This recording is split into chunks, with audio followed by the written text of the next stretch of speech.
Drop it.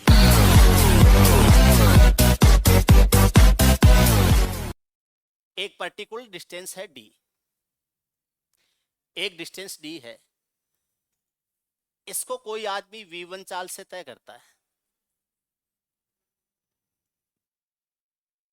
इसी distance को दूसरा आदमी v2 चाल से तय करता है। समय का अंतर t है।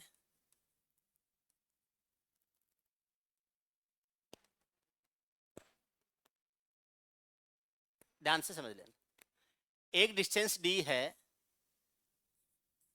उसको a तय करता है v1 चाल से, b तय करता है v2 चाल से, समय का अंतर t है। ठीक है, अब मैं आपको दूसरी सिचुएशन बताता हूं। दो आदमी नहीं, एक ही आदमी उसी डिस्टेंस को तय कर रहा है। पहले दिन वो v1 चाल से तय करता है, दूसरे दिन v2 चाल से तय करता है, समय का अंतर t है। समझ गए? तीसरे तरीके से समझ सकते हो, आप अपने घर से कोचिंग आ रहे हो, आते टाइम आपकी स्पीड है v1, आप कोचिंग से वापस घर जाओगे, जाते टाइम आपकी स्पीड है v2, और आने में और जाने में जो समय लगा है उसका अंतर t है। आपसे पूछा जाता है आपके घर से कोचिंग की दूरी क्या है? पहला सवाल यही बनता है। अब मैं आपको क्वेश्चंस में ले जाऊंगा धीरे धीरे। पहला इनका जो आपस में रिलेशन होता है डी वी और टी का, उसको हमने समझ लिया। अब ये बार बार यूज होता रहेगा। ठीक है, पहली कंडीशन, कंडीशनल सवाल बनेंगे अब कि इस कंडीशन में क्या होगा, इस कंडीशन में क्या होगा। दो अलग अलग व्यक्ति हो सकते हैं, एक आदमी दो अलग अलग टाइम में सेम डिस्टेंस को कवर कर सकता है, या आते टाइम की स्पीड यह है, जाते टाइम की स्पीड यह है, आने और जाने में जो समय लगा है उसका अंतर यह है, तो वह डिस्टेंस क्या हो जाएगी। समझ रहे हो? देखो, किसी डी डिस्टेंस को डी मान लेते हैं, v1 चाल से तय किया जाता है, समय क्या आ जाएगा, d अपॉन v1 आ जाएगा। पहले दिन उसकी स्पीड है वो v1 थी, समय कितना लगेगा, दूरी बट्टे चाल, d अपॉन v1। दूसरी बार उसको समय लगेगा d अपॉन v2। ये पहले दिन का समय है, ये दूसरे दिन का समय है, दोनों समय का जो अंतर है उसको बोल रखा है t।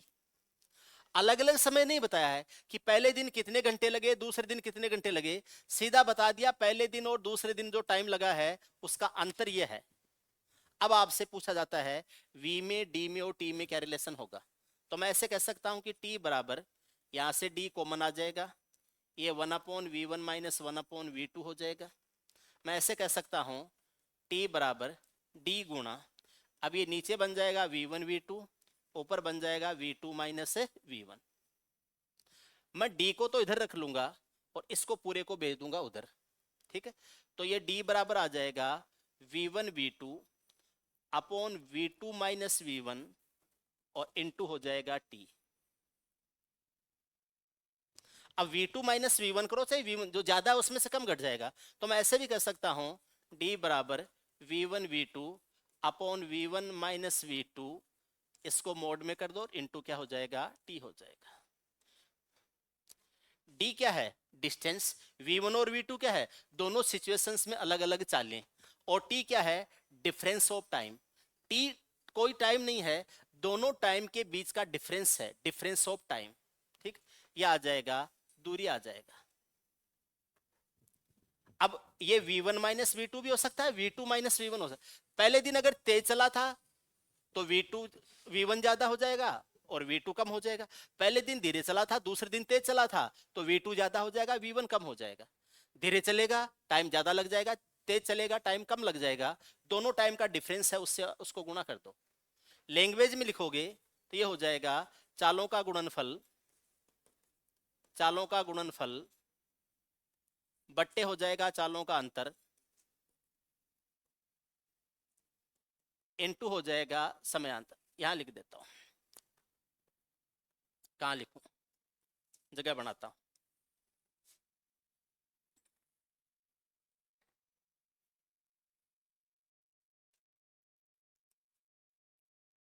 ऐसे लिख लेंगे, चालों का गुणनफल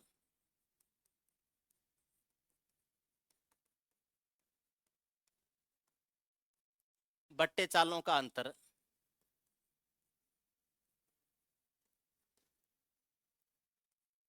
इनटू हो जाएगा समयांतर,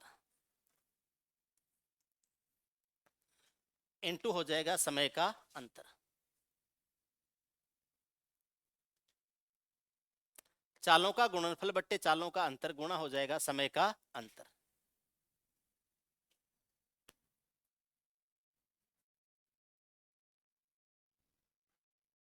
समयांतर यानी समय का अंतर।